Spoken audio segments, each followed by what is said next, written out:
And Feeney's singing War on the Workers. This is Democracy Now!, democracynow.org, the War and Peace Report. I'm Amy Goodman with Juan Gonzalez. Juan. Well, labor unions and business groups have launched a fierce battle over proposed legislation that would rewrite the nation's labor laws and make it easier for workers to form a union. If passed, the Employee Free Choice Act would amend the National Labor Relations Act to allow workers to form a union if a majority of them signed a card or a petition. Under current law, employers can force workers to hold a secret ballot election before recognizing a union. The bill also adds penalties for employers that discriminate against workers for their union organizing activity and mandates that a government arbitrator will intervene if employers and workers cannot agree on a contract within 120 days. Labor groups say the Employee Free Choice Act would help restore the freedom of workers to form unions and bargain collectively, while business groups urge or argue that the bill would hurt profits and lead to more layoffs. Both sides have launched massive lobbying efforts. The bill was introduced in both houses of Congress Tuesday. Much of the attention's being focused on the Senate, where it remains unclear if Democrats have enough bipartisan support to survive a filibuster. In a moment, we'll host a debate between the AFL-CIO and the Heritage Foundation. But first, I want to play two commercials about the Employee Free Choice Act. First, one was produced by the pro-labor group American Rights at Work.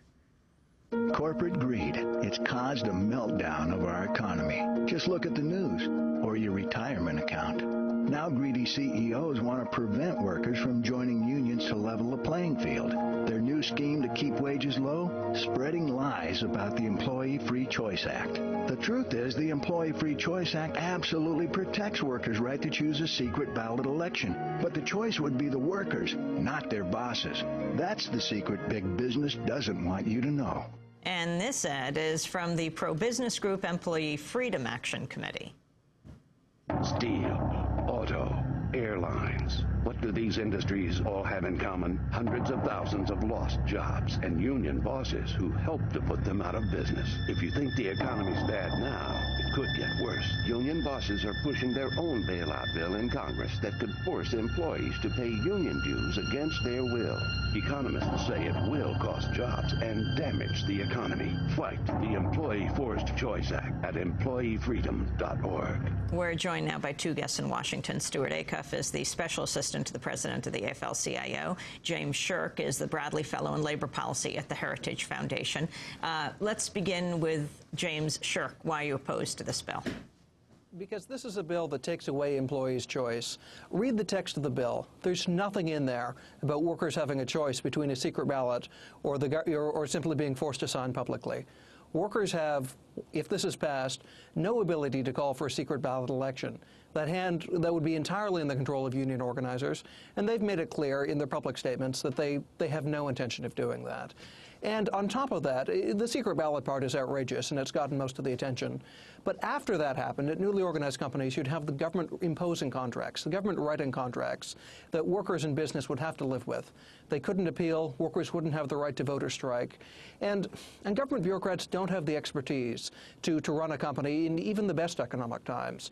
But in times like this, where it's hard enough for businesses and workers who have every incentive to keep the company going, to stay afloat, to be stuck with a contract that a government bureaucrat who knew nothing about the business to impose, you'd see thousands of businesses going under and tens of thousands of workers losing their job.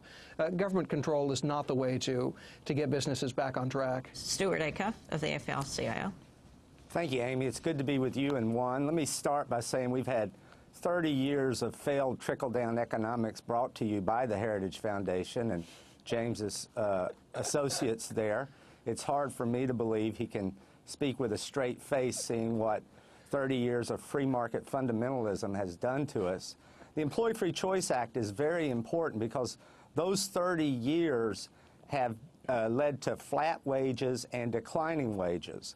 The average wage of the average worker in America today is lower than it was in 1973 because of the corporate and right-wing assault on labor unions and workers. So the Employee Free Choice Act simply will restore in the private sector the freedom to form unions and bargain collectively.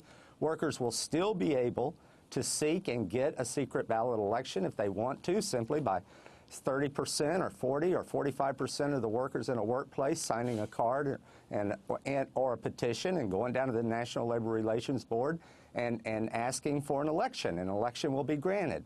Or signing 50% plus one and going down and applying for certification, and certification will be granted. Both methods have been legal since 1935.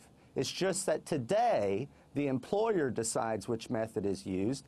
We want to change it for the worker to decide. And the problem is, in that 6-week period between when workers apply for an election and get an election, employers routinely, it's now a routine part of a corrupt corporate culture, run campaigns of terror, intimidation, firings, retaliation against workers who support the union. Last year, 31,000 workers, according to the National Labor Relations Board, were retaliated against for legally protected union activity.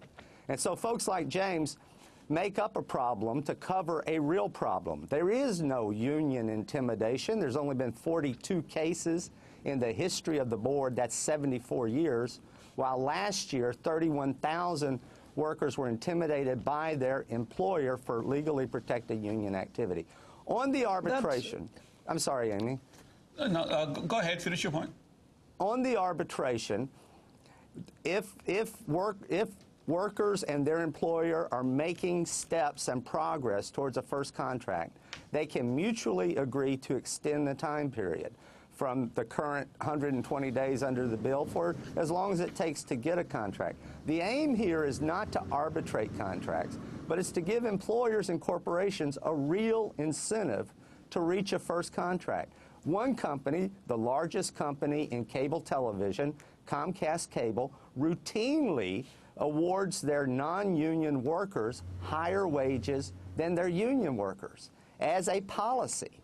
And so we've got to stop this business where workers can wait 12 years to get a first contract, 6 years to get a first contract after they form their union. And we do need to impose real penalties on employers who violate the law. I don't know of another federal law where there is not real penalties for employers who violate the law. And that's why the Employee Free Choice Act would provide real penalties for employers who violate the law.